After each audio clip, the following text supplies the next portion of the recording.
Acabou de fazer ou está prestes a fazer uma cirurgia para tratamento de pedra nos rins? Se a resposta for sim, esse vídeo é para você.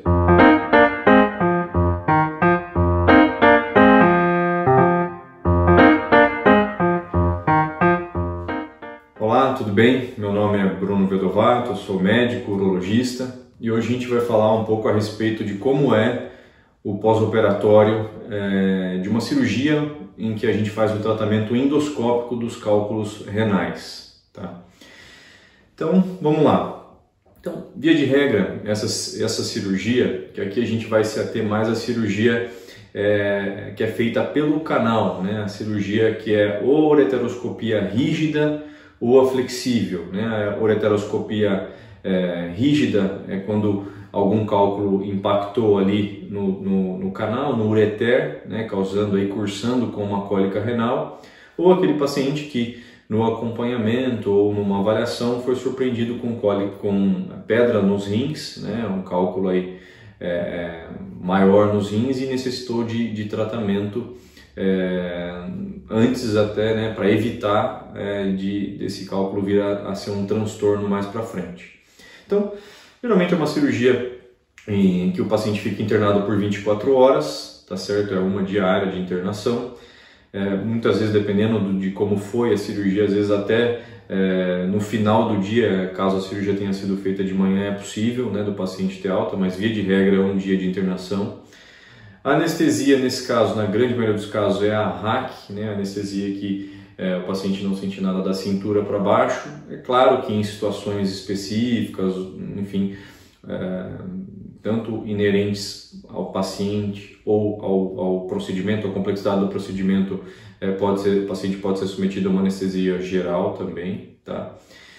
E, via de regra também, esse paciente ele sai da cirurgia com um duplo J, né, que a gente até já tem vídeo aqui no canal a respeito dele, que é um dispositivo que fica ligando, né, o rim, a bexiga, né, e vai garantir o fluxo urinário no pós-operatório, né? Então, toda cirurgia em que há alguma manipulação do ureter, por ele ser um canal muito fino, e o processo inflamatório por si só poder obstruir a passagem da urina, a gente mantém esse catéter por um tempo variável, mas geralmente também por um curto período, em torno de uma semana, às vezes até menos, tá? Então, o que o paciente pode esperar no pós-operatório de uma cirurgia dessa? Então, primeiro, muito comum, sangramento, né? Sangramento na urina, que pode acontecer de forma intermitente, ou seja, o paciente às vezes passa alguns dias sem, né? Às vezes no dia seguinte à cirurgia a urina já está clara, mas em casa, às vezes por algum movimento que faça, ou algum fragmento que transitou ali no trato urinário pode voltar a ter sangramento. Isso é variável, às vezes pode durar até um mês depois da cirurgia, tá? Ardência no canal da urina, é natural, né? A gente transitou, ficou passando ali com o aparelho, entrando, às vezes houve algum trauma ali leve local, então é normal que haja um pouco de ardência a urinar, tá certo? Que em torno de uma semana ou até a retirada do catéter duplo J, essa ardência tende a melhorar. O aumento da frequência urinária também é comum, né? A ponta, né, uma das extremidades do catéter duplo J fica ali em contato íntimo com a mucosa, com a parede da bexiga. Isso muitas vezes pode atuar como um agente irritativo da bexiga, fazendo com que esse paciente sinta vontade de ir ao banheiro mais vezes, muitas vezes sem até ter muita urina para fazer, tá? Então isso é comum. Ter um pouquinho de cólica, né, no momento em que está urinando, né, do lado em que o catéter foi inserido, né, do lado que a cirurgia foi feita, porque normalmente quando a gente não está com catéter, enfim, não é normal que a urina volte da bexiga para os rins durante a micção, durante o período que a gente está urinando, tá?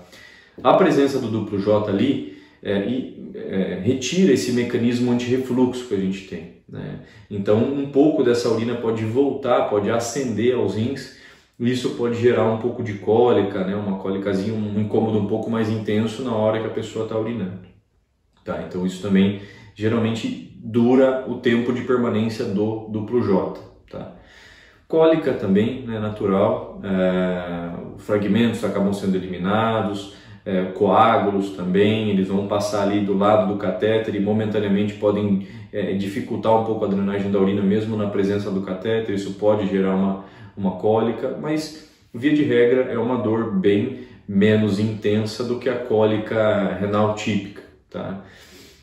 Isso também é um achado bastante frequente, tá? Então, basicamente são esses os sintomas.